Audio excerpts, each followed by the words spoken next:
One of the unique things that students here at MSOE have the opportunity to do by leveraging the Rapid Prototyping Center is not only do they attain knowledge about the process, the materials, how to design for additive manufacturing, but we also help them understand the economics behind additive manufacturing. We hear a lot about the skills gap that's out there in the manufacturing industry. Experiential learning is a huge mission of Milwaukee School of Engineering, and working in this type of environment, the students have access to these real-world projects where failure is not an option. The consortium started off 27 years ago this October with 4 original members: Harley-Davidson, Snap-on Tools, Kohler, and Outboard Marine. Currently there's 47 companies.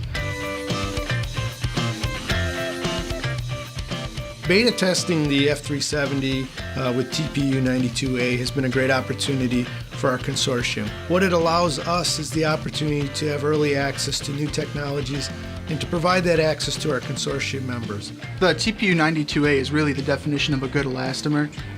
As you can see here with this ductose, it really flexes, bends, anything you can do without breaking, returns to its original shape, no problem. Overall, it's a very fantastic material with a wide range of uses. We've seen a lot of demand over the years for elastomers because, unlike rigid polymer parts, the only way to produce an elastomeric material is either to 3D print it or to create tooling and cast it. TPU is a compelling material for a lot of our consortium members. The ability to produce medium to large size functionally rubber parts or elastomeric parts is something that's attractive for a lot of our members.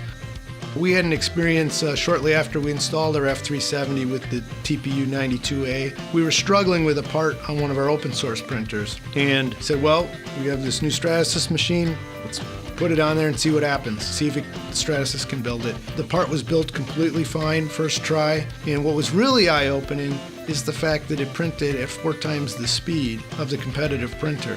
Although the Stratasys F370 is a very simple, easy-to-use machine, it can produce very complex production parts. And part of that advantage is leveraging the water-soluble support system that allows us to build complex internal structures in ways that would be almost cost-prohibitive to build with tooling. Being a student at MSOE, working at the RPC, working with Stratasys machines, working with industry-leading companies has really helped prepare me for the future and made me career ready.